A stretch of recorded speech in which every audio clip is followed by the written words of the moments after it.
Ir kai Justas iš pradžių paklausė, ar įmanoma turėti vieną agrotechnologiją, visiems neįmanoma. Tas pataupimas būna paskui pavėluota ir gali išspręsti problemų, bet tada skaudžiai kainuoja. Gabrielė, ar turi sprendimus kiekvienam ūkininkui atvykus į kiemą? Turiu. Tas kuri? Pats tinkamiausias metas apie agrotechnologiją šnekėti ir kokios jos yra, kam jos yra reikalingos, yra aplamai kokia nors viena stebuklinga auksinė technologija, kuri gali išspręsti ir visiems tikti. Jeigu kaimynas beria tiek, tai aš bersiu daugiau, kad man būtų geriau. Tai buvo tokia... Buvo, tikrai. Aišku, tie sprendimai yra, tikiuosi, daugelis ūkininkų vis tik tai jau supranta tai, kad jie yra verslininkai ir tai yra, kaip verslininko pagrindinis yra dabar jau reikalas nepasigirti prieš kaimyną, kad tavo pasėliai geresni, bet būtent kokia nauda bus iš to hektaro, kurį tu, užauginsi. Ja, aišku, šitoje vietoje vis tiek atrodo gal kartais jau ir per daug informacijos, bet taip kaip kalbėsi su ūkininkais, tai amžina ta pati problema. Iš tikrųjų, kaip padaryti tai, kad kišenė liktų daugiau pinigų.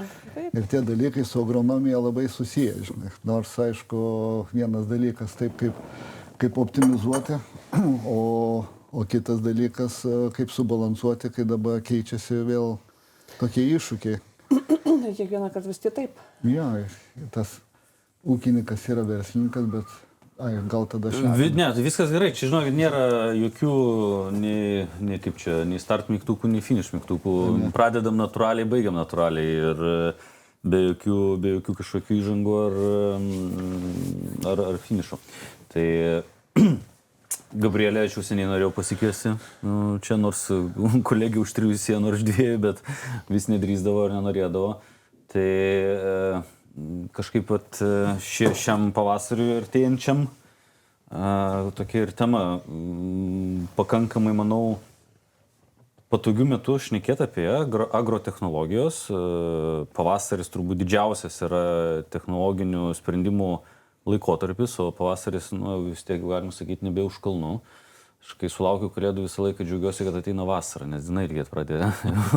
Jau dabar jau kokių 15 minučių pailgėjus, tai labai smagu, nors dar nesijaučia. Tai pats tinkamiausias metas apie agrotechnologiją šnekėti ir kokios jos yra, kam jos yra reikalingos, yra aplamai kokia nors viena stebuklinga auksinė technologija, kuri gali išspręsti ir visiems tikti, visus išspręsti, visas problemas išspręsti ir visiems gali tikti. Tai apie tai, bet pati pradžia yra gal tokia, kad agrotechnologija šiandieną man kaip ne agronomui ir kaip ne žemės ūkio detalių specialistui yra sunkiau suprantama, bet aš bent įsivaizduoju, kad senesniais laikais, 10-20 metų, agrotechnologija buvo tokia gal primityvi ir paprasta, kuo daugiau azoto, tuo geresnis derlius. Dalinai taip, buvo tokios sąlygos, mes lengviausia, turbūt renkamės lengviausią kelią, nebūtumėm žmonės, kad nepasirinktumėm, kas patogiau. Tai buvo taip, jūs taip, pritariu. Bet ar tai yra teisinga technologija, ar tai buvo teisinga technologija, kuri galėjo garantuoti gerą derlingumą, gerą kokybę derliaus, gerus rezultatus? Tas berimas besaikis, jisai neatnešė kažkokių šalutinių patirčių, rezultatų? Matot, buvo išprovokuota vis dėlto žemė, tai yra įsavinama per laiką. Tai yra, jai yra duodamas laikas, kai tu ją įsavini ir į naudmenas paverti ir tada, kada jos jau gauna tą pilną potencialą ir derlingumą. Ir ūkininkų pastovus yra klausimas, kaip pakelti tą dirvos našumą, kaip arba jį net išlaikyti. Tarybiniais tais laikais, gal jau visi žinom, turbūt dar gal geriau negu aš, ne Raimondas, žinot, tai vis dėlto nebuvo ten tiek tų trąšų beriama ir tikrai tos dirvos būdavo ir nualintos, pačios iš savęs, kurios buvo našios, tos ir buvo našios, bet tas periodas, kuris buvo su didelių trąšų kiekiu, manau, žemdirbystėj buvo naudingas. Ir pakelti žemės ūkį ir turėti našias dirvas, išlaikyti tą potencialą jau yra, viskas buvo pakeliui. Tik, kad reikėjo viską optimizuoti. Tada, kai mes jau pasiekėme tą dabar, kaip sakykime, galvot net ir aukščiausią tašką, ne, kai išmokom naudoti labai daug visokio technologinių priemonių, nuo, sakykime, mikroelementų iki kompleksinių trąšų, tą, ką jūs tai mini, tai vieną kitą pamainant mes galim išgauti labai, labai neblogus rezultatus ir stabilizacija to dirvožemio derlingumo. Tai mano nuomonė yra tokia. Bet taip, žemdirbystė, pavyzdžiui, paimant, jeigu cukrinius runkelius, ar ne, gal tokia nepopuliari yra kultūra šiuo metu, nors ir mažėjančio pelningumo, taip pat Raimundas galės turbūt pakomentuoti kelis sakinius. Jie nuo 1920 metų perėjo labai daug įvairių tyrimų. Tai pirmiausiai tai buvo tyriami, kaip po konkretaus dirvožemėje, konkrečios veislės auga. Na, tada tos ir veislės buvo iš tų mūsų kaimynų, tų prastųjų šalių. Tai kaip auga. Po to tyrinėjama buvo konkrečiai kiekviename regione, tiek tręšimo normos kokios. Tai tokių laikotarpių net 3-4 yra, kai vien tik tai viena kultūra buvo ištirta nuo pat pradžių, sakykime, ta žemdirbystė tokia stipresnė nuo 1920 prasidėjo ir dabar mes turim jau 2026 metus ir dabar mes jau turim optimizaciją. Prieš 10-20 metų, taip kaip aš pabaigiau universitetą, tikrai matau dažnai rašo, komentuoja, kad netinka vadovėliai, negalima vadovautis jau. Žinokit, vadovėliuose tai yra teorija, bet jam reikia mokėti pritaikyti praktikoje. Be teorijos, be pagrindų negalėsi padaryti išvadų ir negalėsi pritaikyti kažkokios tai konkrečios situacijos išsprendimo būdo. Dabar mes taip pat girdime labai daug komentuojama, kad kiekvieni metai yra kitokie. Taip, kiekvieni metai yra kitokie. Bet jeigu neskaitytumėt, nesimokytumėt, netyrinėtumėt, tai yra, nežiūrėtumėt užsienio tyrimų, straipsniai tam yra, jie yra, šiuo metu tai yra labai net smulkios apimties, kaip jums pasakyti, tiksliniai, labai giliai einantis į gylį. Ir jei jų nemokėsi, ta prasme, jeigu tu neskaitysi vadovėlių, nežinosi pagrindų, tu net nesuprasi, ką nori pasakyti konkrečiame giliame straipsnyje ir pritaikyti savo žemdirbystės sistemai. Tai yra, aišku, gal kiekvienam nereikėtų to daryti, tam ir yra tokie žmonės, agrotechnologai, turbūt kaip aš, kurie geba įsavinti tą informaciją, kuri ateina iš vadovėlių, ką minėjau, iš mokslinių straipsnių, iš gamybos ir pokyčių gamybos, kaip optimizuojamos yra visi procesai į vieną dedami ir vieną kitą papildomi. Ir tada gauname rezultatą. Ta, ką jūs sakėt, pinigus. Tai yra sukonkretinama informacija ir paverčiama į pinigus. Tai svarbiau yra bet kuriame ūkininkavime skaičiai, bet skaičiai finansiniai. Galutinis, apie ką mes ir pradėjome šnekėti, kad šie laikai, šių dienų situacija priverčia žemdirbį optimizuotis, skaičiuoti ir stengtis dėl tos galutinės eilutės vis sunkiau ir stipriau pasiekiamos. Ne? Ir ar leido senoji technologija prieš 20-30 metų, jūs ūkininkavote prieš tiek laiko? Be abejo. Tai ar leido tokiame laikotarpyje mažiau kreipti dėmesį į finansinės paskutinės eilutės rodiklį, dėl jos stengtis, nes natūraliai viskas ateidavo iš tėkmės paprastosios? Jo, šiaip tai įdomu, taip jau jeigu taip labai rimtai pasižiūrėjus, kaip vystėsi tos agrotechnologijos. Ne, tai jeigu kalbam apie žemės ūkį, kaip tokią žemdirbystę, tai yra kažkur apie 12 000 metų atgal ji prasidėjo. Ir ilgą laiką jinai buvo mažai kintanti. Ir tas kitimas labai esminis gal prasidėjo maždaug prieš 500 metų, kai atsirado tokia technologija kaip plūgas, kai galima buvo rimčiau įdirbti žemę. Ne? Aišku, atsiradus daugiau energijos šaltinių, kai atsirado sunkioji technika, tokie kaip traktoriai, kurie gali tą plūgą pavilti ir įdirbti giliau, tai mes turėjom kolūkmetį, kada buvo žemės gerinimas suprantamas taip, kad reikia giliai arti, iškelti tos apačioje esančius dirvožemės sluoksnius ir taip padidinti tą sukultūrintą vadinamą dirvožemės sluoksnį. Tai mes turėjom tokį periodą ir kolūkmetis, kaip žinot, tai buvo planinė ekonomika ir ten, galbūt nebuvo taip jau giliai žiūrima į tą dalyką, kaip dabar esam priversti skaičiuotis, nes dabar labai akivaizdu yra, kad viskas yra tikrom kainoms, tikra yra savikaina produkcijos ir jeigu nepalendi parduodamas tą produkciją po savikainą, tai akivaizdu, kad ilgai neūkininkausi.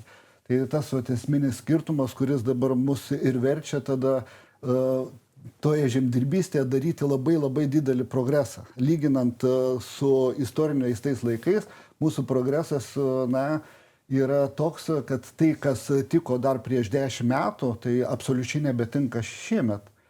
Ūkininkaujant, daug dalykų pasikeičia tiesiog per metus laiko. Tai turiu galvoj tikriausiai tokie dalykai, kad prieš 10 metų ar daug ūkininkai suko galvą, pavyzdžiui, apie grybus, apie kad ir tos pačius mikroelementus dar tik tais buvo pradžiai įsisavinti jų tam tą poreikį dirvoje. Tai ten apie, sakykime, hormonus kaip tokius naudoti žemės ūkyje irgi tai buvo dar tikrai nepaplitę dalykai. Aš papildysiu Agroviziją, kai pradėjau dirbti Agrovizijoje, tas projektas, aišku, dar jisai kažkiek tai gyvuoja ir dabar yra. Labai didžiavausi, tada buvau dar jauna specialistė, atsirado amino rūgštis. Tai buvo... Prieš kiek čia metų? Po 10. 12 kokį metų. Aš nekal kaip prieš šimtmečius. Bet žinokit, labai, o dar norėjau papildyti Raimondą, labai gerai pasakėte, kad buvo vartomas, kuo didesnis, norėjau įsavinti, kuo didesnį armens sluoksnį, ar ne, tais senais laikais. O kodėl taip atsitiko? Todėl, kad mes turim tokį kenkėją dirvožėmį, piktžolę, ta prasme, Agropyron repens, tai yra paprastasis varputis. Ir jisai yra šių, kaip dirvus, jisai čia gyvena, čia jo yra augimvietė. Ir pagrindinė problema buvo varputis, kad jį susinaikinti mes turėjom giliai apversti, o geriausiai buvo susinaikinamas varputis, kai atsirado glifosatai. Bet glifosatai turbūt jūs atsirado ne taip jau labai senai. Taip. 20 kiek? 20 plus metų? Taip, kokie tai. Po nepriklausomybės atgavimo. Gal kolega geriau žino tą jaunasis dar. Aš tai, kai tik pradėjau, tai jau buvo, glifosatas buvo, bet... Kiek metų ūkininkavot? Dabar kaip tik kalbam ir galvoju, jau šiemet sausio 8 dieną bus 16 metų. 17 bus, nes 28, 01, 08. Ūkininkai, pagal ūkininką pažymėjimą. Bet tėvukai tai anksčiau, aišku, jau prie to žemės ūkio šalia jau nuo mažesnių, kaip sakau. Tai jūs pradėjot nuo tėvų? Jo, tėvukas. Tėvai vis tiek ūkininkavo irgi turbūt nuo... Jie nuo nepriklausomybės. Nuo priklausomybės. Tai pats savo akimis, aišku, gal dar tada buvai mažesnis vaikas, bet... Pats savo akimis matai irgi besikeičiančią technologiją savame ūkyje. Taip.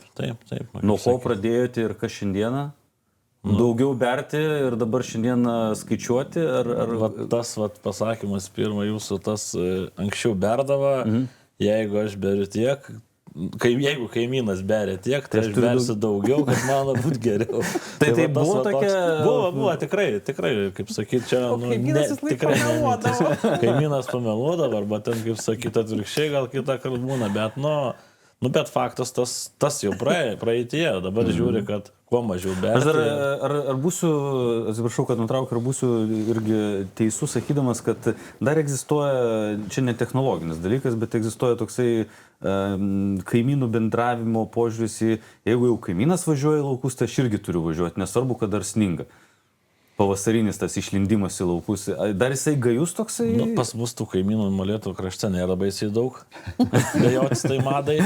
Bet, kaip sakyt, su kolegam pasikalbė, tai jau gal buvo tada, kad, žodžiu, labai būdavo tas toks terminas, dabar aišku, biškitas pavasaris, prasitempė ir visas tos azotų kainas, kaip buvo didelis šuolis, tai pataisė tų dalykų. Anksčiau būdavo kažkaip, ką pasėsi parada, paparados, jau visi pripratė, kad Nesvarbu, koks oras, varau. Reikia jau reikia. Tai va tas toks dabar, bet dabar, va, kaip sakyt, pasižiūri, ką tas augalas daro, tas tręšimo laikas, tos pačias normas, kaip sakyt, kiek jam atiduot. Ar daug pirmų tręšimų, ar parasti viduriukų tokį, Gal atidavimo kiekis tai atitinka tas pats kiekvienais metais, tik tai tas laikas, ar ne atidavimo. Ir formos, dabar trąšų formų yra pasirinkti, gali kokį sulfatą pasirinkti, ar ne. Taip. Ar šilumo išberti, ar jis šaltesnio klimato sąlygom galima būti išberti, ar kasą laistysi, ar salietrą naudosi, irgi daug yra dedamųjų. Technologijos, minėjote, pradėjo keistis prieš 500 metų, atsiradus plūgui, tada traktoriam ir taip toliau. Ne?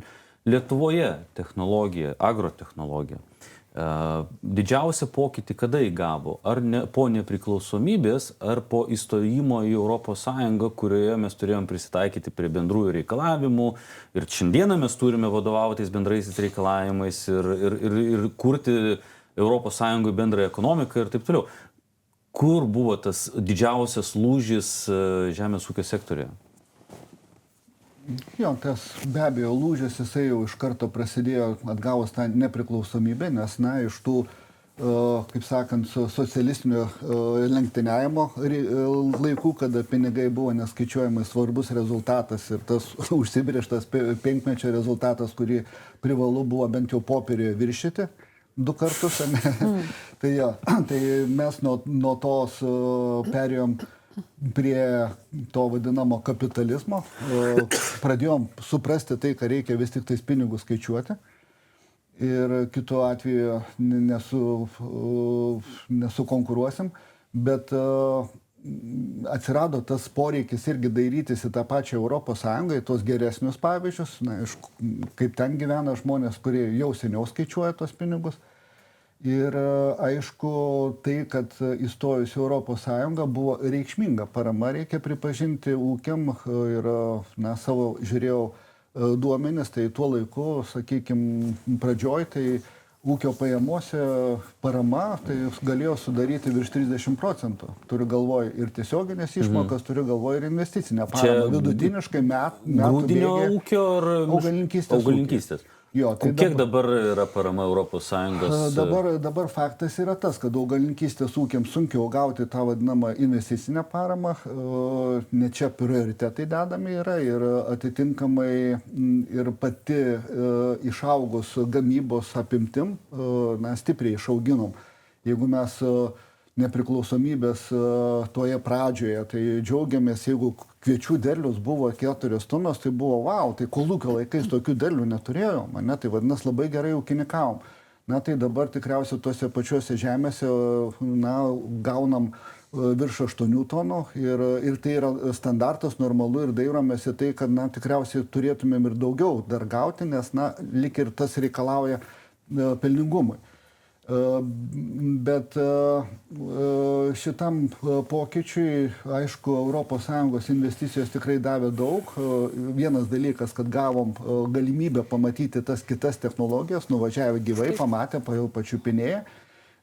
Sveikas pavydas yra tokia sąvoka. Geras variklis? Jo, geras variklis, jisai privertė mus tikrai judėti bandant pasivyti tą Europos Sąjungą ir sėkmingai tą darėm. Reikia pripažinti, kad labai per trumpą laiką padarėm labai didelį pokytį ir dabar nuvažiavus į tuos pačius vakarus, dažnu atveju konstatuojam, kad kaip ir neberandam tų ypatingai gerų pavyzdžių. Taip jau. Jo, mes jau daug ką galime rasti Lietuvoje pas savo kaimynus, pamatyti tų gerųjų pavyzdžių. Pakankamai esame inovatyvus ir pakankamai ta parama gerai pasinaudota buvo. Ir yra tikriausiai, bet faktas tas, kad tendencija yra tai, kad išaugus pajamom iš gamybos, net ir išlikus tai pačiai paramai, vadinasi, procentas nuo tavo pajamų tiesiog sumažėja, stipriai sumažėja. Ir faktas tas, kad jeigu žiūrint toliau į tą politiką, tai ko gero ta tendencija išliks vienareikšmiai. Kad mažės parama. Jo, tai aišku, mes dabar kaip ūkininkų sąjunga ir visos tos žemdirbių asociacijos tikriausiai darom viską, kad ta parama labai reikšmingai nesumažėtų. Bet dėl to tikriausiai čia prieš Kalėdas... Tai aš turiu klausimą apie tą protesto akciją Briuselyje. Dalyvavote? Jūs buvot, aš nebuvot. Širdimi palaikėte iš Lietuvos. Aš irgi labiau buvau tas, kuris vadovauja procesui, o buvo mūsų delegacija. Jo, aš turiu vieną klausimą. Man visą laiką labai yra įdomu sužinoti, ar tenais tie protestuotojai yra antiek gerai organizuoti ir susitelkę, kad ta Briuselį visą laiką išmaudo mėšlų, pienų ir šį kartą bulvių liktai privežė, jeigu neklystu, ne?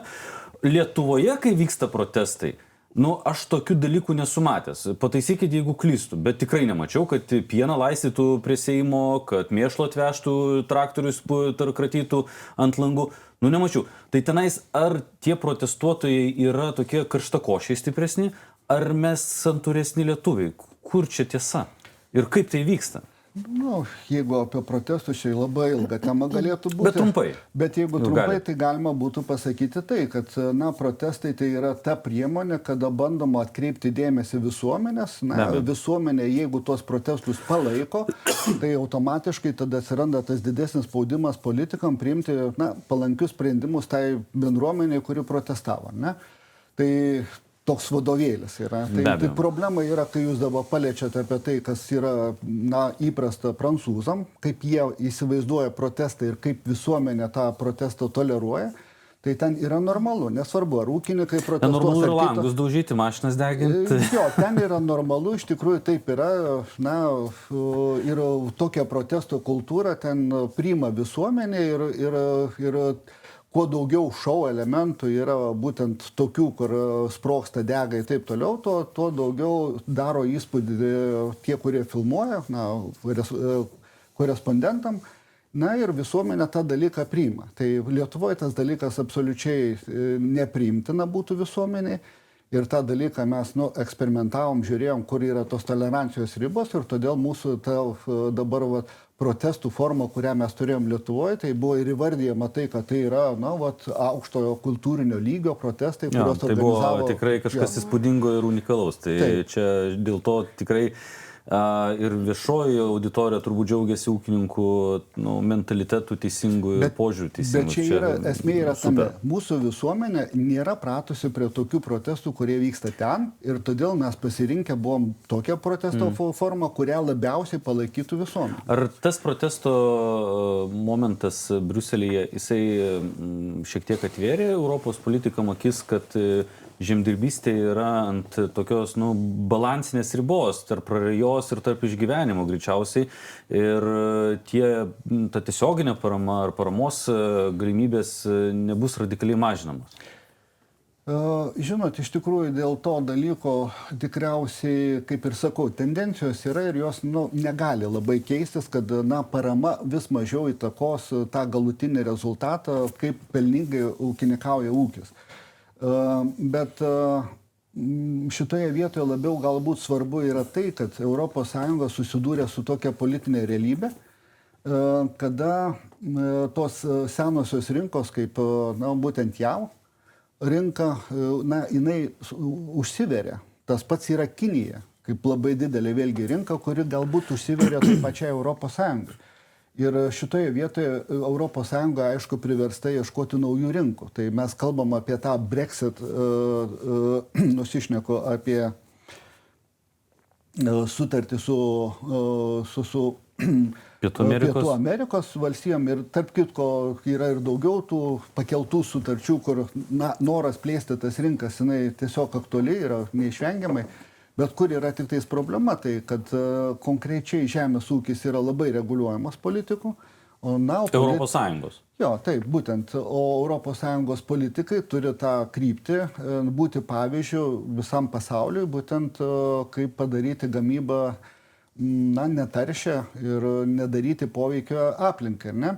Ir va šitie standartai labai aukštai užkelti, dėja, jie turi savo kainą. Tai dėl to mes turim tą didesnę savikainą lyginant su tom šalim. Kaina didesnė turi investuojant, prižiūrint per visus technologinius dalykus. Teisingai? Taip, tai vat ir va būtent tie dalykai, kada atsiveria iš tų trečiųjų, sakykime, pasaulio šalių rinkos atvežti produkciją į ES, ten produkcija gaminama kitais standartais ir ten tie kiti standartai leidžia tą padaryti su mažesnė savikaina, o čia mes turime aukštesnį standartą. Kur problema yra tai, ar visada ES vartotojai, ypatingai jei kalbam apie Lietuvos vartotojus, pasiruošę mokėti už tą mūsų aukštesnį standartą, atitinkamai aukštesnę kainą. Tai mes mokam brangiausiai už maisto produktus Europoje. Ir kur problema yra, kad vartotojai vis tik tais, linkia taupyti ir renkasi tas vadinamas pigiasis maisto kalorijas, dėja neinvestuodami.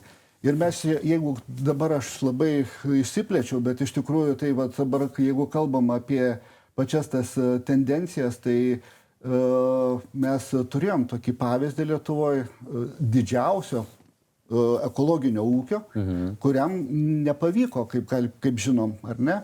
Ir jisai keičia savo strategiją. Ir apie ką tai kalba? Kalba apie tai, kad būtent ekonominio pakilimų laiku vartotojas, jisai linkęs tikriausiai mokėti daugiau, eksperimentuoti, imti įvairesnį maistą, sveikesnį maistą, o kai atsiranda tokie geopolitiniai nestabilumai, dėja didesnė vartotojų dalis nutarė, kad reikia taupyti. Ir šitoje vietoje, būtent aukštos pridėtinės vertės maistas, jisai nebegali būti parduodamas tą kainą, kokia jo yra tikroji savikaina. Tai per ūkininkavimą jau 17 metus keitėsi, kaip minėjo kolega, daug visokių reikalavimų. Spėjat reaguoti juos? Nuspėjom, stengiamės neatsilikti. Kiekvieni metai kelia iššūkių su prisitaikymu keliamuose reikalavimuose, kas liečia ES, kažkokių panaikinimų leidimams, pesticidų ar dar kažkam. Kaip su tuo susitvarkote? Taigi, kaip sakyt, stengiamės visokie apskaita, žurnalų pildymai, vėl ten naujai tas galima purkšt, negalima, ten, kaip sakau, kiekvieni metai vis pasikeičia. Tai gerai, aišku, kad kartais pamažina tos biurokratijos ir valdžia atsižvelgia į tai, kad ūkininkas ir taip tų darbų turi begalę ir plus dar deda naštų tų visokių, kaip sakyt, papildomų darbų atrodo, bet, kaip sakyt, negali, arba tu turi judėti prieki su visais kartu, arba jeigu tu nejudi, nebenori, tai tada, kaip sakyt, pardavimo momentas. Pardavimo momentas. Ja. Judėti sekasi? Manau, kad taip. Okay, kaip per pastaruosius metus, turbūt 5 ar 10 metų mes pamatėme didžiausią pokytį gamtos, tai yra klimato kaitos. Vasaros patapo netokios pačios, rudenis prailgo nuo turbūt iki lapkričio vidurio, jisai tampa tas ruduo toksai minkštas ir malonus, pavasaris nenuspėjamas, tai žiek šalčio, tai sniego. Kaip klimato kaita jūsų ūkyje atsispindi agrotechnologijose? Kaip pasikeitė jūsų agrotechnologija įtakota klimato kaitos? Kaip sakyt, kaip ir jūs kalbėjot, kad prasitempė tas visas darbymečio sezonas, sakykime. Anksčiau ten koks rugsėjo pabaiga jau viskas, kaip ir darbai tai pabaiga, o dabar tas, sakykime, sėja jau pati gamta stumia link to, kad sėt vėliau, pasėsti anksčiau, tai vėl tam tai kenkėjai, tai tas, tai anas, tai perauga, tai vėl, kaip sakau, to žiemos nebuvimas, kaip sakyt, mum ūkininkam tai ta žiema būtų idealiausia, kad 15 šalčia, 15 cm sniega, pavasarį palengva arba greit nuleida tų sniegų, kad nebūtų nei balų atleidęs. Šios dienos oras už lango yra tobulas žemės ūkio sektoriui? Aš tai sakyčiau, kad bent jau žieminiam tai tikrai lengvai pašalį. Nėra, būtų geriau, kad daugiau būtų pašalį, bet jau, kaip sakyt, nebe pirmas tas šaltis užšaldė tų žemė. Dabar po to sniego, tai tikrai šiai dienai tai sakyčiau, kad geras tas laikas ir Ir tas šaltis jau, nu, nebent tik tai tas nupūstimas, bet jo apie jo ir nupūstys. Molėtuose tiek kalbėjom mūdu, kad nebuvo iš pradžių sniego. Labai Ir mes čia... pašalo, Jo, ir tada užsnigo pas juos. Jo. Lietuvoje labai yra kontrastinga gamta. Na, Žemaitijoje yra vienaip, atrodo tokia maža šalis, ar ne? Bet rajonais, net ir vietovėm tam pačiam vos ne rajone, mes dar turim keliolika variantų su sniegu, 14 variantų su iššalimu. Ten įvairiausių variantų yra. Ir kai Justas iš pradžių paklausė, ar įmanoma turėti vieną agrotechnologiją, visiems neįmanoma. Tai yra tiesiog atrenkama pagal tą, kas reikalaujama, kokie veiksniai ten yra toj vietoviai. Ir tu atrenki tiek, kiek turi agrotechnologinių sprendimų. Ir kai kada tie sprendimai viršyje pinigų naštą padidina, daugiau reikia investuoti, kad tą pasėlį pakelti, nes reikia biostimuliatorius naudoti tam, kad išvengti buvusio streso. Na, yra labai daug tos gamtos padarinių. Andrius, žinau, kad tikrai puoselėjai savo dirvą ir teši ir organiniam trašom, nes lyg ir gyvuliukus, atsimenu, turim gyvuliukų. Taip. Tai ir jau trašioj dirvoje, ne, vis tiek mes važiuojam ir žiūrim, rapsai, atsimenu, buvo kokie. Buvo su tokie, sniego dangos nebuvo, lietus buvo, suplakė žemę ir jo augimo kūgeliai visi, žemėj puri, ne su visais patrešimais, išdirbta gerai, suslūgo per žiemą nuo lietaus. Ir liko viršui visi augimo kūgeliai. Ir mes ką turim pavasarį, jeigu nebūna įšalo, jeigu nebūna pažeistas šaknis, viskas gerai. Bet jeigu būtų papūvusi šaknis nuo vėjo, tie rapsai nuo saulės sudžiūna ir dingsta. Ir atrodo iš pradžių pavasarį ateini, žalias laukas, aš galiu pas Andrių atvažiuoti, žalias laukas lyg ir, bet pasižiūri, kas yra viduj, padariniai, gali būti, kad nebegali būti šitų rapsų po savaitės. Yra tai buvę, kad, sako, buvo rapsai ir išėjo rapsai. Bet tam tikri agrotechnologiniai sprendimai, jie padeda išbristi. Jei laiku pamatai, bet būna tokių, jeigu jų šaknys visiškai supūsėt, pavyzdžiui, regeneracinė rapsų šaknų atsigavimas yra didžiulis regeneracinis. Jeigu tu jį laiku pamatai, bet jeigu dar nesusidaro sąlygos vėliau nepalankios, nes gali būti, kaip šiemet buvo šalnos, 3 savaitės, niekas nebuvo, net neatsiminė jau, kad gali būti 3 savaitės šaltis, grįžti žiema. Ir labai intensyvus šaltis. Taip, tiesiog, jeigu įšąla žemė, tie rapsai vargstantis būna, tai tam atsirado, kaip jūs sakėt, hormoniniai preparatai įvairūs, tai ta agrotechnologija buvo iš sudedamųjų dalių sudėliota pagal poreikį. Aš kartais, kai paklausau, Gabrielė, jūsų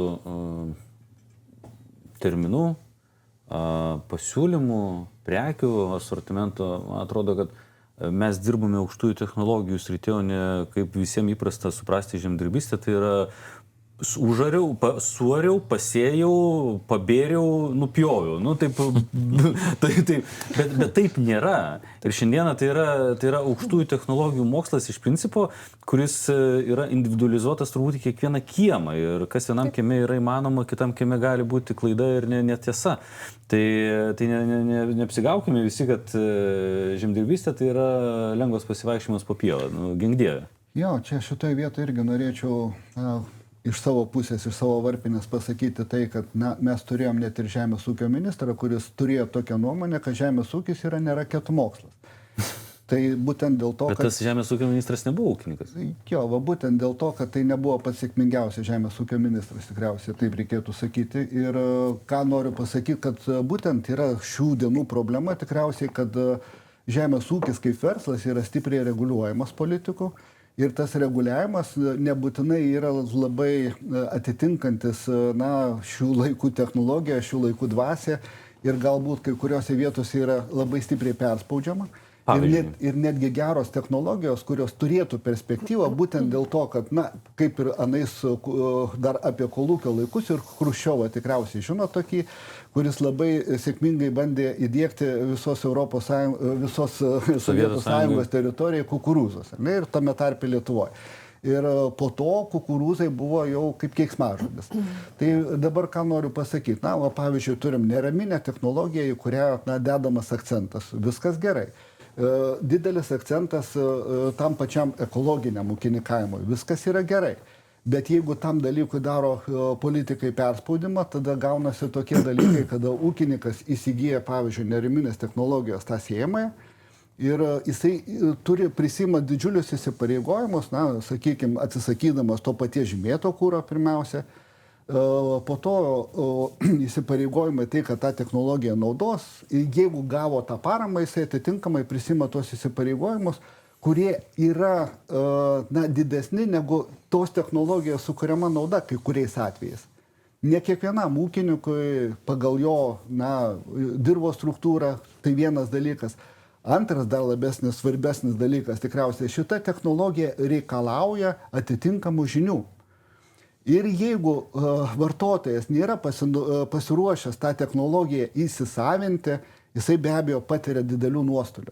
Ir toksai politikų įsikišimas ir reguliavimas, nurodant lik ir tas kelrodės žvaigždės, bet tuo pačiu uždedant apynasrį, nes, paremė, reiškia, tu turi tada laikytis tų taisyklių, padaro priešingą rezultatą. Vietoj to, kad tos technologijos natūraliai būtų diegiamos, augtų, taikomos, tai sukuria tokią nepalankę terpę, kada ūkininkai sako nesąmonę. Pavyzdžiui, irgi yra tai, kad politikai skatina nuo tų pačių biopreparatų naudojimą. Naudoti vien tik tais biopreparatus dėl to, kad juos naudoti nėra racionalu, nes faktas yra tas, kad ką benaudotumėm, tai turi sukurti pridėtinę vertę. Tai jeigu mes naudojam nesuprasdami, kad tas preparatas yra panaudotas laiku, tai būtent tas nesukuria pridėtinės vertės ir tada gaunasi priešingas rezultatas. Ūkininkai sako tai, kad tai yra nesąmonė, ką mes dabar darom. Tai to reguliavimo būtų mažiau, būtų tikrai sveikiau, nes tai būtų natūralūs procesai. Tai tokie... Politikų darbas yra visą laiką kažką pareguliuoti, prie kažko prisidėti ir susikurti politinį kapitalą. Jie skiria pinigus ir jie už tą, kaip ten sako... Turi užsakau muziką, kas užsako muziką, tas ir šoka. Kai išgirsti tą dalyką, tai kad yra, politikai mėgsta, sako, mes turim tokius ambicingus tikslus, tai kai išgirsti tuos ambicingus tikslus, tada iš karto apima panika, iš tikrųjų, kad čia nieko gero nežada, tikriausiai. Abu ūkininkaujate. Ir pastarieji 5 metai, turbūt nesumeluosiu, įnešė iššūkių suvaldyti pajamų ir sąnaudų eilutes. Iš vienos pusės vienas buvo momentas užkilusios trąšų kainos neregėtas aukštumas po 900 plus eurų už azotą. Šiandieną situacija yra vėlgi kitokia, kad grūdų kaina krenta. Jūs grūdininkystė, augalininkystė, šiek tiek kažkas mišaus ūkio, bet grūdų kaina krenta ir daugelis sako, kad nepadengia investicijos į hektarą ir nepadengia savikainos. Kaip šie du dedamieji faktoriai, trąšos, chemija, mikroelementai, biologiniai preparatai, jų keliama savikaina ir grūdų realizacijos kaina įtakoja agrotechnologiją. Nes ar verta investuoti į pasėlį, jeigu tu jauti, kad pardavimo pajamos nepadengs savikainos? Kaip išgyventi tokiuose laikotarpiuose ir kokias agrotechnologijas naudoti, gal iš vis nieko nedaryti? Čia būtų labai gerai, jeigu mes jau turėtumėm sukurtus tokius algoritmus, į kuriuos, suvedus tam tikrus skaičiukus, galėtumėm gauti labai paprastą atsakymą. Paprasto atsakymų nėra, bet kaip jūs išgyvenate? Ką jūs darote? Kokie sprendimai ateina? Aišku, tie sprendimai yra, tikiuosi, daugelis ūkininkų vis tik tai jau supranta tai, kad jie yra verslininkai ir tai yra, kaip verslininko pagrindinis yra dabar jau reikalas nepasigirti prieš kaimyną, kad tavo pasėliai geresni, bet būtent kokia nauda bus iš to hektaro, kurį tu užauginsi. Tai būtent kaip susibalansuos tavo sąnaudos, auginant savikainą, kitaip sakant, produkcijos ir tas, ką tu gausi. Tam, kad tą suprasti, kurį variantą rinktis, be abejo, yra daug sluoksnių. Mes kalbam apie tokį dalyką. Na, sako, atsisakysiu trąšų.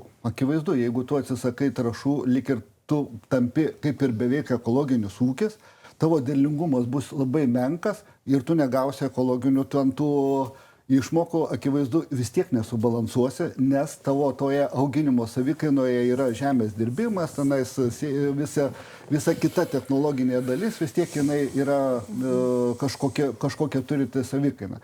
Tai visą laiką, aišku, turim suprasti ir tą dalyką dėl to tręšimo, kad pirmas 100 kg azoto duos labai didelę pridėtinę vertę derliuje.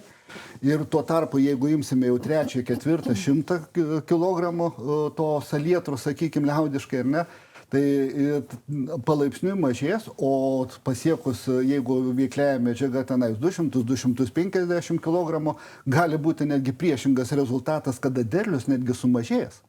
Pagal mokslą nustatyta, kad priemolio dirvose, centriniai Lietuvoje, daugiau negu 210 veiklios medžiagos išberiant į dirvą yra įsavinama maždaug 190 veiklios medžiagos azoto. Tai yra ir periodas įsavinimo, irgi temperatūros suma, dirvožemio tipas, tai daug dar dedamųjų, kad įsavintų visą, nes jeigu ir 250 žiūrint, kada, aišku, jos išberi, nors tai nereglamentuota, nemanau, kad galima 250 nurašyti. Tai gal... Bet moksliniam tyrimų pagrindu... Mokslinių tyrimų pagrindu 250 gali duoti neigiamą rezultatą. Tai Lietuvos Agrarinio miškų mokslo centro Žemdirbystės instituto mokslininkų tyrimais nustatyta, kad daugiau negu 210, jeigu išberi, vis tiek yra įsavinama iki 200, taip 190. Bet čia būtent šitoje... O kaip jūsų ūkyje tas kainų uraganas ir vienoje ir kitoje pusėje atsispindi sprendimuose? Mes kažkaip, negu kolega, tokie priešingi rajonai, pas jų žemės, kaip sakyti, geresnės, našesnės, pas mums skurdesnės, prastesnės, tai mes, taip kaip sakyti, tų 200 nesvėjojam, taip mes tengiamės į kokią 120, 130. Čia veikli medžiaga. Veikli medžiaga, jo. Ir kaip galima, su minimaliom azoto išlaidom, sakykime, pasiekti, maksimalų tų derlių. Ir kaip sekasi? Ką žinau, Gabrielė kartais susuka, tai kai kur... Neišpeikia. Tikrai neišpeikia, kai kur sako, kad dar...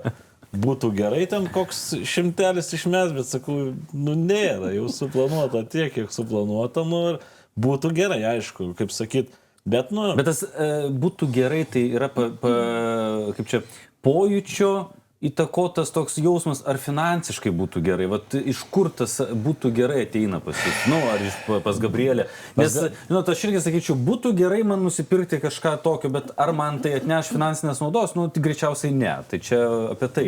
Kaip sakyt, Gabrielė atvažiavus, jinai žiūri tų bendrų, kadangi jinai yra agronome, jinai pasižiūri iš arčiau, iš toliau ir sako, kad būtų gerai, nes tas augalas prašo, kad jam reikia, ne? Bet jūs skaičiuojat. Bet kaip mes jau būnam suskaičiavę iki to, ką esam padarę visuomet. Tai ir būnam paskaičiavę, ką padarė. Ir aš kažkaip sakau, būna tų situacijų. Aišku, kai kur yra padaryta tarp klaidų, nekartų buvo pastebėta, kad tas, nebedidelis kiekis azoto padavimo laiku duoda labai didelį rezultatą. Labai didelį. Ir netgi akim matoma ženklų rezultatą. Taip, nes ekologinėse, vėl aš prie mokslo grįšiu, ekologinėse, kur visai būna netrešta, ar ne, ir atiduodi azotą, pirmasis tas startas yra pats svarbiausias. Net kartais būna net per lapus užpurškus azoto kažkokį kiekį, ekologinėse, kur nėra patrešta, mes gaunam labai didelį, net toną galim gauti derliaus priedais, bet tai yra pačioj pradžioj tik vegetacijos. Mes kažkada prieš kokius 3 metus lauką dieną buvo pas mane, tai žinau, kad mes pabandėm tokių technologijų su karbamido, ne, tai ten buvo maks 20 kg to azoto, čia duota, čia neduota, a skirtumas tai patikėkit. Kaip. Plius, aišku, kai tu pats žinai, tai dar kitaip vertintų dalykų, bet, nepaslėpsi to dalyką. Kaip sakau, kur laikas buvo ir tikrai sąlygas geras ir, kaip sakyt, paskui gailėjos reikėjo, gal visur pravažiuoti. Gaila, kad žemės ūkio, žemdirbystėje, augalininkystėje ypatingai suklysti gali kartą į metus. Tik Taip. Klaidą ištaisyti kartą per metus. Taip. Ne? Fondo nėra. Jo, atgal laiko neatsuksi. Tai čia. O dabar, kai vėlgi, turbūt garsiai galim ir viešai pasakyti, kad augalus, javus auginantis ūkininkai, jie nėra patenkinti grūdų kainomis. Ir būsimo derliaus, ir esamo derliaus. Iš principo, tai, ką mes matome kainose, netitinka lūkesčių. Ir ateina tas momentas, kad pavasaris kažką turiu daryti. Tręšti, purkšti, mikroelementai, po to biopreparatai. Ką pirmiausia atsisako klientai iš agrotechnologijų, ūkininkai iš agrotechnologinio paketo, jeigu, kaip Gabrielė atvyksta pas jūs į kiemą, sudeda visą sąrašą, nuo iki, sako, padaryk turbo programą, pjausi superinį derlių, teoriškai, praktiškai laikas parodys, bet investuoti turi šiandieną. Ką jūs atsisakot pirmiausia? Nes jeigu nesueina galai, nesueina skaičiai. Tikriausiai pirmas dalykas, tai ką bandai daryti, tai bandyti suprasti iš tikrųjų to būsimo sezono, kokia galima kaina. Grūdų. Jo, taip. Tai dažniausiai tą darai, kad vis tik tais dalį to derliaus iš ankstiniam sutartim fiksuoja ir tai yra toksai, kaip ir jau indikatorius maždaug į kokią tas kainą derliaus tu jau orientuoji ir savo technologijas. Tai vienas iš dalykų. Aišku, toliau sekantis pardavimai gali nuo rinkos priklausys didesnėm arba žemesnėm kainom, bet tai vis tiek kažkokią orientaciją turi tikriausiai nuo to, ką tu jau pradedi apčiuopti, tai yra fiksuotos kainos. O jau tą kainą turint, toliau jau prasideda tokie dalykai, kad, kaip ir sakau, tie algoritmai, kuriuos kiekvienas turim praeiti ir tuos kintamuosius vadinamus susidėlioti į formulę ir tada išsivesti tą, kas tau labiausiai tinka. Apie ką kalbu? Tai, jeigu vieną kintamąją, tai jau kainą kažkokį turim rėžį, kad maždaug orientuojamės į tą kažkokią supirkimo kainą jau. Tada, jeigu jau pagal tą pradedam dėlioti technologiją, tada, aišku, suprantam tai, kad, kintamasis oro sąlygos yra labai platus kintamasis. Nekontroliuojamas. Beveik. Iš dalies yra kažkiek technologiškai, kažką mes galime ir pakeisti, ką ir Gabrielė kalbėjo apie tai, kad, mes pavasarį labai nukentėjusi pasėlį, kai kuriais atvejais galime sėkmingai išgelbėti. Bet mes negalim užsisakyti oro. Vienareikšmiškai. Taip, bet rimtas kintamasis, su kuriuo mes susiduriam ir tikrai nuspėti iki galo negalim, bet vis tiek bandom spėti tai, kad tarp to blogiausio ir geriausio scenarijų vėl turėsim kažkokį vidutinį scenarijų. Tada imam technologijoje vėlgi, kas daro didžiausią įtaką derliaus kiekiu ir kokybei. Tai, tikriausiai tręšimas yra pagrindinis galbūt faktorius derliaus tam kiekiu ir kokybei. Bet vėl, ką labai ir Gabrielė, ir kolega akcentuoja tai, kad pirmosios tos tie kilogramai trąšų panaudojame, jie visada duos tau didesnį efektą, negu jau tas 20 kg dadėta, kada mes artėjom prie 200, jeigu kalbam apie javų auginimo technologiją. Tai paskutiniai 20 kg veikliosios medžiagos neduos tokio didelio efekto ir aišku dar ką svarbu yra tai, ar tie tręšimai pagauti yra pačiu optimaliausiu laiku. Tai kalbu apie tai, kad ūkininkas, skaičiuojantis ūkininkas, jis priverstas visus kintamuosius įsivertinti, pasidaryti tą rėžį, kaip vienu ir kitu atveju yra tas pesimistinis scenarijus, optimistinis scenarijus, kokios tos investicijos, aišku, orientuojasi į tą vidutinį scenarijų ir iš to tada išsivedi tai, kad tu pabaigsi su savo savikaina, pasiekdamas nebūtinai aukščiausią derlių, bet vis tiek gaudamas pliusą. Per mažą turėsi derlių, irgi neturėsi pelningo ūkininkavimo, turėsi labai orientuosiesi labai didelį derlių, greičiausiai išauginsi savikainą, kad vis tiek galimai greičiausiai neturėsi irgi pelno. Tai ta formulė yra tikrai sudėtinga ir kol kas niekas ūkininkui negali sudėlioti visko iki galo už tą ūkininką ir kiekvienas ūkininkas priima sprendimus pagal savo patirtį, kur tik tai didžiausia yra problema tai, kad ūkininkas per savo karjerą, nu, gal 30 sezonų turi, sakykime, nu, gal šiek tiek daugiau ar mažiau, kaip pasiseka. Ir iš tos patirties dažniausiai vis tiek priimam tuos galutinius sprendimus. Bet faktas yra tas, kad didžioji dalis tų jau patirčių jas turim atmesti, nes tai, ką jūsų tėvas darė prieš 16 metų, jūs jau nebenaudojat, ar ne? Yeah. Lygiai tą patį ir aš apie save galiu pasakyti, ką dariau prieš 10 metų absoliučiai nebetinka. Ir tenka tada labai atidžiai žiūrėti iš tikrųjų tuos pavyzdžius, kurie vyksta pas kaimynus tikriausiai, nes idealiausia mokytis ne iš savo klaidų šiuo atveju, ar ne? Bet kiekvieni metai vis tiek yra skirtingi ir agronomai susitikę visą laiką diskutuojam apie tą patį, kokie tie buvo metai, kur darėm klaidas, ką galėjom padaryti geriau. Ir neradau nei vieno agronomo, kuris sakytų tai, kad viską padariau tobulai. Yra dar toks posakis, jeigu nepadarai šiandien, tai rytoj nebedaryk. Tarp ūkininkų čia yra toks. Nes jau tiek išveda sezono metu toks būna įtampa, kad ūkininkam, jeigu atrodo dabar nepadarysiu, tai jau rytoj viskas bus. Bet aš, pavyzdžiui, kai važiuoju į ūkius, tai dažniausiai atvažiuoju į vėlavimą. Ir vis tuomet atvažiuoju į problemos sprendimą. Nes ūkininkas pats žino, kada viską padaryti, bet kai jau nuvažiuoji, tu išvelgi padarytas klaidas, nelaiku. O klaidų taisimas kainuoja? Klaidų taisimas visada kainuoja pinigus. Visuomet. Ir turbūt daugiau. Ir daugiau. Taip, tam yra tie visi, ką norėjai išklausti ūkininkų, kodėl neatsakė, ką nenaudoja, tai jie stengiasi panaudoti tą, ką reikia. O tas, kas yra papildomai... O ką reikia panaudoti? ABC. O kas tai? Trąšos, pesticidai, mikroelementai. Okay, o jau mikrikai, tai yra ne mikrikai, o bakterijos, visi tas tie... pats įeina į biostimuliatorius. Trąšos, čia viskas įeina, čia kaip fonas yra, jeigu moksliškai sakant, mikroorganizmai tokie yra pagalbininkai ūkininko, kurie padeda atpalaiduoti tas maisto medžiagas, kurias jie yra kažkada tai įnešę į dirvą, tai organikos forma ir dar kažkokio. Tai yra, tik tai gal jau žinokit, visi čia žino šitą apie mikroorganizmų gerą darbą. Jau žino. Jau tikrai žino. Aš nepropaguoju jų, man tik tai toks jausmas, kad arba man taip atrodo, kad mikroorganizmai yra turbūt ta prekių grupė ar ta kategorija prekių, kurios ūkininkas turbūt pirmiausia atsisakys atėjus sunkmečiui jo kiemą. Man taip atrodo. Aš taip galvoju. Ar aš tiesų neteisus? Manau, kad nuo naudojimų agrotechnologinių priemonių, nuo to, koks, pavyzdžiui, pas Andrių, ar ne, jisai 120 azoto atiduoda. O kaip jisai jį papildo? Jisai turi jį papildyti kažkaip, kad jisai gautosi nors 160, nes jo derlius tai nėra mažas. Jis nekulė 4 tonas, žinokit. Jis kolo gerai, visai 7, 7,5. 7, 8 būna. Molėtų kraštuose. Taip, ir 120 tik tai azoto. Tai girdėjau, kad galvijų yra, tai vadinasi, natūralaus produkto pagauna žemė.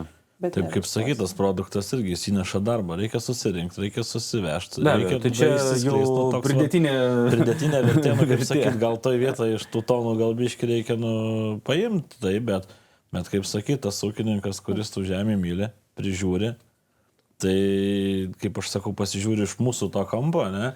Ten mes turim tų visokių paukščių fermų, ne? Tai Pasvalys, Panevėžys iš mūsų tų organikų vežas. Moka didžiulius pinigus, vežas, nes kodėl jie vežas? Dėl to, kad jau jiem jos reikia. Nes žemė prašo. Taip, anksčiau važiuodavau molėtai, tokie kalvoti, ar ne? Važiuodavau pliką, viršukarnis, kaip čia tos plikos būdavo. O dabar važiuoji, gražiausi kviečiai auga. Jokių problemų, eilutės, tokios tiesios.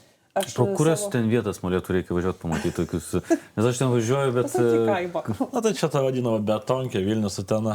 Čia Vilniaus pusė ar Utenos pusė? Utenos pusė, 20 km nuo Utenos.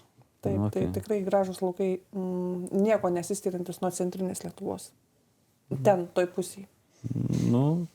Tai reikės tada prasukti vasarą, patikrinti tas kalvas, kai keliausiu. Ir be abejo, tas rezultatas pasiekiamas yra, technologiškai žiūrint, labai daug etapų. Turi būti labai aukštom lygyje padaryta. Ir nors vienoj vietoje, toj technologijai, neturint pasiekto to vadinamo lygio, tu, kai ten sako derlių ir prarandi. Jo, ir plus turbūt šitas veiksmas turi būti atliekamas daug metų iš eilės. Negali nutraukti proceso po metų, 2 ir vis dėlto dar tikėtis, kad viskas bus fainai ir gerai. Tas procesas metai iš metų keičiasi tik tai, kaip Žalynus sakyti. auginė, ar ne? Žalynus auginam irgi, bet taip žalynai daugmaž jie, aišku, iš agronominės pusės turėtų, sako, 3-4 metai pieva, bet tai pievai labai daug reikia, bent jau mūsų krašte, jeigu tu ruoši pievų, turi akmenis įsirinkti, nes, pasėlį dar tas mažiukas akmuo, dar nieko baisaus, bet, pieva, kaip sakyt, pasiruošt ir paskui tai kaip ir tas minimaliai, bet taip mes, kaip sakyt, tos žemės nėra stebuklingas, tai pievas pasiruošiam kažkur, kur javam netinkamos, sakykim, tos durpingas kažkokios, nepatogus tie laukai tokie, javai auginame, aišku, perina ir tas žalynas per tuos laukus, sakykim, karts nuo karto, bet vis tiek, kur tos tokias našesnės, geresnės žemės. Tai pas jūs, kaip suprantu, problemų su sėjomaina nėra. Mes kažkaip tai daug kas sako, ne, bet tų kultūrų nemažai sėjam, bet tai ta kultūra viena kitų patempia. Net rugius auginam. Jo, rugius, tokių žieminių miežių dabar turim, tai toks kaip ir, nėra ta, kaip sakau, čia gal... Pas jūs nėra rapsas kvietys, rapsas kvietys. Ne, mes taip rapsus stengiamės, kaip sakau, kad geranoriškai kas 5 metai grįžtų tas rapsus, tai pernai metai buvo pirmi, kaip auginam, 10 metų rapsų auginam, tai grįža rapsai, antrą kartą jau grįža į tuos laukus, tai sakau, tai šiaip kaip skaitoma, tai kokius po 5 kartus padarius gali taip, daug kas, kas daro, sakykime, kviečiai rapsus, tai iki 5 kartų grįžta ar nėra blogai, paskui prasideda problemos, visos tas lygas ir taip toliau. Sakau, kažkaip tai, nesinori to žemės nualinti ir kai taip, kaip sakau, tai aišku, čia praeitas sezonas, tiem rapsam labai pasumtintas šaltis, kai sakau, kūliam, tai tos nulinkiai pagrindiniai ūgliai visi buvo net nušalę. Rapsas regeneruoja iš šoninių, žieminis rapsas. Tai anksčiau dar jų kraštuose labai vasarinę rapsą augindavo.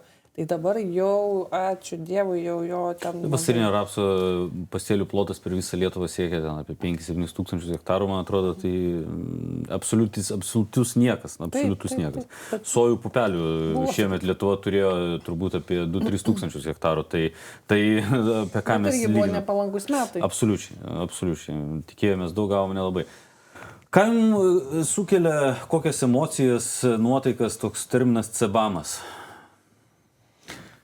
Galima tik atsidūsti. Dėl to, kad pirmas dalykas, tai ko mes labiausiai dabar dairomės iš tikrųjų, o kokia bus tikroji to cebamo vadinamo įtaka galutiniai tai trąšų pardavimo kainai. Nes, čia irgi nemažai kintamų ir tikriausiai pardavėjai gali daugiau indikuoti būtent tą realybę, su kuria mes susidursim kaip ūkininkai. Bet akivaizdu, tai yra vėlgi to paties, apie ką ir kalbu, to politikų reguliavimo pasiekmė. Ir tas cebamas mums tikrai prisidės prie savikainos, bet kuriuo atveju tai mes kalbam apie trąšų kainų augimą. Ir kai mes turim dabar šiuo metu arba tų pavyzdžių, kada ūkiai nesugebėjo su savo savikaina palysti po esamą rinkos kainą, arba jeigu ir palindo, tai turėjo mažą pelningumą, tai ir net tokie nedideli pokyčiai jau ūkininkų tarpe, aišku, kelia didžiulę paniką. Nežinom, iš tikrųjų, ar būtent tas cebamas ir bus tas paskutinis lašas, kada bus nebeįmanoma palysti po kainą.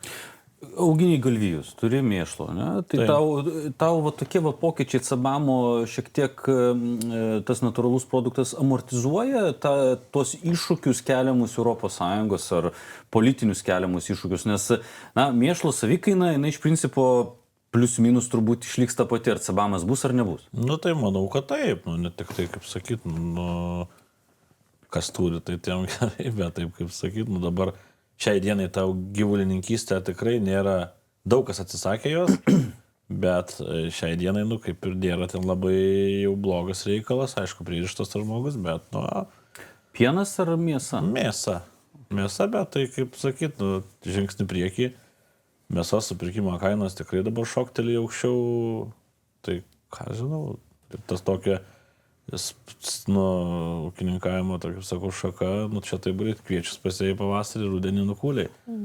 nupirkai gyvulį tik tai po 2 metų tu Banda gausi. didinė ar ne? Banda. 300. Tai 100 mamų ir taip prieaulis, nes prieaulė dabar bandam auginti iki galo, tai, vat, kaip sakyt, tos telyčytės visas lieka atsinaujinųjų bandos, o buliukai auga iki galo. Nu, tai va, toks, kaip sakau, anksčiau būdavo parduodam tiem visiems lenkai, turkai važiuoja, dabar biški tos apriboja išvežimus tuos. Aišku, ten irgi kaina, bet tik tai, kaip sakau, didėja papildomų tų kraujo tyrimai, neleidžia išvežti, nu, tas aplamai išvežimas, tai tokia papildoma. Tai pasų reikia, tai veterinarija važiuoja, tai toks, va, kaip sakau, savai rinkai, tai sutarė atvažiavo nupirka, tai toks biški paprastesnis. Na, aišku, matematika dėlioja šiai dienai, kad apsimoka auginti iki galo. Prieš kokius 1,5-2 metus atgal tikrai neapsimokėjo, geriau pardavė tų mažiukų ir viskas, kaip sakau, Ten išvažiavo. dėl kainos neapsimokėjo? Dėl kainos paprasčiausia, kad, mūsų vietiniai tie supirkėjai, jie geriau iš kažkur kitur gal atsiveš, nusipirks. Na, čia laisvos rinkos Taip, dėsnis. taip, taip, Jeigu taip. galiu gauti pigiau, kodėl turiu mokėti brangiau? Čia normalu, tai bet va, kai rinka susidėlioja kitaip. Tai diferenciacija žemės ūkio veiklos paties ūkyje, jinai padeda išvengti va, tokių visokių politinių sprendimų, kurie augalininkystės, grinam augalininkystės ūkiui kelia ženkliai didesnių turbūt iššūkių ir galvos skausmų, kaip ir kas laukia šį pavasarį. Nors mes patys irgi net nežinom. Na, jau. Taip. Skaičiuojam visą. Skaičiuojam vis dar ir nuotaikos irgi yra tokios nekokios, švelniai tariant. Tai... Dar žiema, neaišku, kaip su tokiu sluoksniu sniego, jeigu bus tai, kad pasiliks tas sniegas, susidarys kokia tai pluta, kad nepašustų pasėliai, tie, kurie anksčiau pasėti, ten, kad ir žieminiai vamiežiai, kad tokie žolynai ir jiem tai daugiausiai, kurie išskiria emisijų, daugiausiai daro, tai jie galimai gali po storų sniego dangą pašusti. Tai nežinom irgi dar.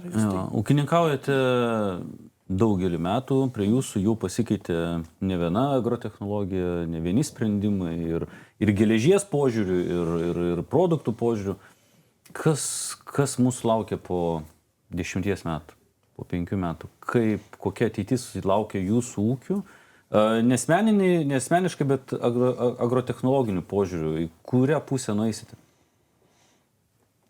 Na, ko gero, vienintelis dalykas tai, kad skaičiuoti, kuo toliau, tuo labiau reikės. Kuo toliau, tuo labiau vis tiek ūkininkai turės tikriausiai prioritetu laikyti vieną iš dedamųjų sėkmingo ūkininkavimo. Kaip sako, ūkininkas turi būti bent jau 10 diplomų savininkas, tam, kad būtų sėkmingas ūkininkas ar ne, tai ir agronomas, ir inžinierius, ir statybų ten inžinierius, ir daug dar dalykų. Bet į pirmą vietą vis tiek išeis tas dalykas, kad būti ekonomistu, susiskaičiuoti. Ir, na, tikriausiai šitoje vietoje neišvengiamai, kad galėtum tą sėkmingai padaryti, tai kaip ir bandžiau anksčiau kalbėti apie tai, kad, na, eiti prie to algoritmo, kaip tos daugelį tų kintamųjų teisingai suskaičiuoti, sudėlioti į lentynas ir gauti tą galutinį rezultatą. Šitam dalykui be abejo tai reikės duomenų. Tai ko gero žemės ūkis ir toliau eis to vadinamų skaitmenizacijos būdu, kaups labai daug duomenų tam, kad priimti pačius optimaliausius. Čia bus naujoji agrotechnologija žemės ūkio sektorius. Na, jinai nėra jau labai nauja. Iš tikrųjų, jinai jau yra taikoma, tik tais tiek, kad tai... Aktyvesnė. Tai bus vis labiau plačiau taikoma visuose ūkiuose, nes, na, dabar akivaizdu, kad yra... Galbūt mes dar jau pripratom prie to dalyko, kad ūkijoje yra traktoriai, kurie, na, turi tą automatinį vairavimą, kas leidžia optimizuoti, nedaryti persidengimų, dirbant, dirvas ėjant ir taip toliau, tai reiškia sutaupyti šitoje vietoje. Čia yra normalu, jau kitaip daugelis nebesupranta, kaip galėtų dirbti. Normalu yra ten tikriausiai trąšų įbėrimas kintama norma pagal žemėlapius, tai irgi jau nebe naujiena yra, bet vis tiek pati ta tendencija yra tai, kad iš visų tų, kur galima surinkti duomenis, juos kaupti ir tų sukauptų duomenų pagrindų tada būtent priiminėti tos optimaliausius sprendimus būtent tam, kad tavo savikaina būtų kuo mažiausia, o rezultatas atitinkamai kuo geriausias. Tai... Bet ar nesunaikins mažų ūkių? Deja, taip ir ES ta tolimesnė ta politika yra nukreipta į tai, kad greičiausiai bus parama koncentruojama į tų mažų, gal vidutinių ūkių palaikymą. Nes, kaip ir sakau, paramos įtaka tavo rezultatui, pajamų rezultatui ūkyje ir toliau mažės, kadangi pinigų nebus daugiau, tai vadinasi orientuojama į tuos, kurie silpnesni šitoj grandy. Ar išliks mažesni ūkiai, tai manau, kad jie tikrai turi potencialą išlikti, nes yra visada toksai reiškinys, kaip rinkoje tos vadinamos mažesnės lentynėlės, į kurias dažniausiai dideli ūkiai nesiorientuoja, o tie nišiniai produktai jie visada yra rinkoje reikalingi. Tai manau, kad didžioji dalis vėlgi tų mažų ūkių orientuojama į tai, kad jie gamintų tuos produktus, kurie galėtų būti naudojami tuose vadinamuose trumpuose maisto grandinėse. Pirmas dalykas. Kitas dalykas, aišku, mažiem ūkiam galbūt tiesiog reikia kooperuotis, kad efektyviau išnaudoti techniką. Vis tiek su mažai našia technika dirbant tikriausiai bus sudėtinga konkuruoti. Technika vis brangsta. Ir šitoje vietoje, ko gero, kito kelio nėra, tada mažesniem ūkiam kooperuotis ir tokių pavyzdžių mes labai rimtai galim matyti, kad ir Švedijoje, kada daugelis ūkių pasiekia, dažnai žmonės būna jau ir tam tikrą amžių, nutarė tai, kad ūkininkauti krūvoj. Tai yra naudotis viena techninė bazė ir naudotis. Tokiu atveju netgi paprasčiau yra tai, kad vienas iš tų kooperatyvo žmonių yra galbūt geras ekonomistas, net su diplomu, kitas yra gal geras agronomas ir taip toliau. Suvienyti jėgas. Jo, ir suvienijus jėgas yra irgi šansų išlikti tokiu atveju. Bet be abejo, tendencija yra ir bus tikriausiai ta, kad silpnesni, nepriklausomai netgi nuo dydžio ūkio, bet silpnesni tie, kurie neprisitaikė prie besikeičiančios aplinkos, jie išeina iš to verslo. Ir jeigu pažiūrėti Laisvos Lietuvos pradžia, tai buvo 360 tūkstančių ūkininkų. Šiandien mes turim 112 tūkstančių, bet realių ūkininkų, kurie yra PVM mokėtojai, yra ten keliasdešimtis tūkstančių. Tai tikriausiai ta tendencija, kad per metus vidutiniškai ten 5,000 kažkur ūkio baigia savo ūkininkavimą. Gal 3,000 ateina naujų, kurie vėl bando, startuolių galima sakyti, ar ne.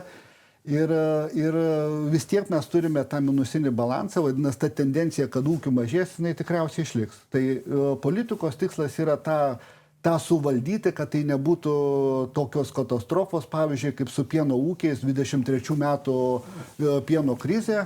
Iš rinkos pasitraukė apie beveik 10% pieno ūkių, kurie kažkada 30 ar daugiau metų plėtoja būtent pieno ūkio šaką, nutarė visam laiku užrakinti fermas. Tai didžioji dalis, aišku, smulkesnių pasitraukė, bet nebūtinai. Buvo ir tokių pakankamai didelių, kurie, tiesiog nebematė prasmės, sakykime, toliau tokioje rinkoje dirbti. Tai stambėjimas ūkių, ko gero, tokiu atveju neišvengiamas yra irgi, kaip tendencija. Minėjai, kad Molėtų kraštuose dabar kaimyną sutikti nėra taip lengva, jau ūkininką. Besiplečiančių ūkių aplink patį yra, gal pats plėtiesi ir perki kaimynus. Kokia situacija, sakykime, tokiuose nedirlingesnėse žemėse, kuriuose ir išgyventi yra sudėtingiau? Pas mus tai tų, kaip sakyti, yra kaimynų, kurie ūkininkauja, bet gal labiau linksta link gyvulininkystės, sakykime, tai paėmus.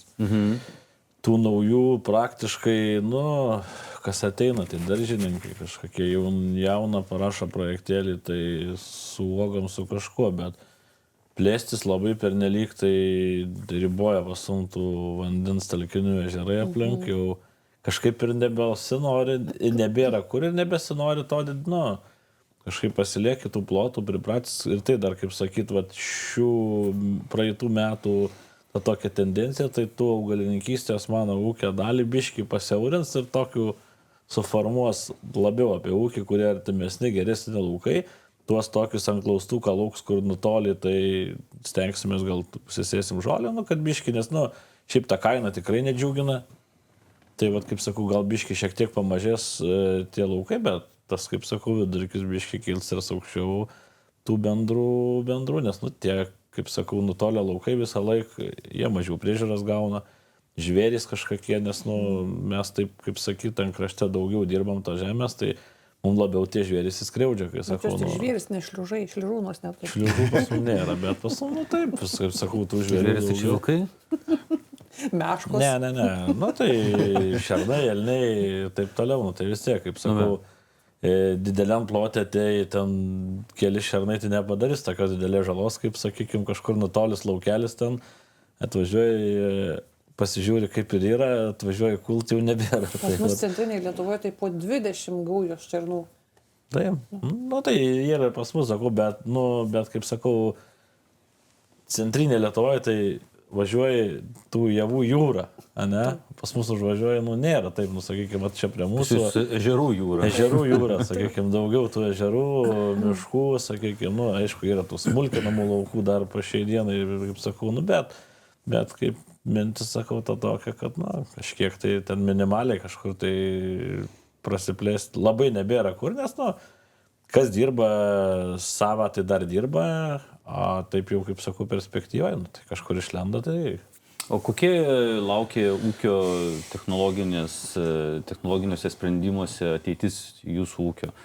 Kažką planuojate keisti, kažką naujo priimti į savo ūkio technologijas tiek produktų, tiek technikos požiūrių? Tai tokių perspektyvai turim, kaip sakyti, su ta pačia organika daug dirbam, turim kompleksų šalia kiaulių, tai va tas labai pasižiūrėjau, tie danai srutų laistymas ant javų su šlanga, bet mes dabar laistam su srutovežiais, tai tas toks biškį apriboja, kadangi, nu, nėra laukai ten, kad gali išvažiuoti, pervažiuoti, apsisuknu, labai maigas daug, tai su tom šlangam laistyti. Tai tu nuvažiavai, apsisukai, grįžai, nu ir, taip sakau, tai va mintis tokia, nu, čia jau, kaip sakyti, ne per toliausia ta mintis, nes ir tam pačiam kompleksui rezervarus liepia iškelti iš teritorijos, ir, kaip sakau, tai va tokia mintis yra su to organikus, sakykime, gal daugiau pasivažiuoti, nes, nu, šiaip visiems ta organika patinka ir, kaip sakau, tik tai biški, kaip sakau, tas vat laiko tarpas, kol tu pasiruoši, pasidarai tuos, nu, tai vat šitaip, sakau, daugiau tai labai kažko, tai taip jau, kaip sakau, tie visi vairavimai, tiksliosios technologijos, nu, tai jau neatsiliekam ir kartu judam su visais, tai nors ir pasunkai, sakau, kalnuota, gal kai kur kai kas neklauso taip, kaip turėtų klausyti, bet vat, kaip ir Gabrielė sako, tie kalniukai jau žali nebėra, taip, kad nieks neaugant tų kalniukų, tai, nu, nežinau, tai labai... Ir varpučio nebėra. Varpučio nebėra, kažkada tai anksčiau buvo, žinau, toks kaimynas, sako, blema, buvau Švedijai ir sako, nu ten žalės nėra. Javai, sako, vien javai. Tai dabar čia jisai kartais pasako, sako, blema, o dabar sustai kaip Švedijai. Sako, lygiai tas pats. Nei žalytės, ką tu, sako, darai? O tokių dirsių nepamenu pas tave. Ne, stengiamės, kad nebūtų. Sėkla teisinga perkat. Teisinga sėkla, tas pasidėliojimas, ar čia reikia taip naudoti, ar čia nereikia, bet, kaip sakau, ant ko galima taupyti, tai tikrai galima ant kai ko, bet šitoj vietoj, sakyčiau, tas pataupimas būna paskui pavėluota ir, nu, gali išspręsti problemą, bet tada skaudžiai kainuoja. Nu, toj vietoj pataupimas pavasarį. Jo. Žolės kainuoja. Žolės kainuoja, jo. Ir neišvengiamai vis tiek turi purkšnojų.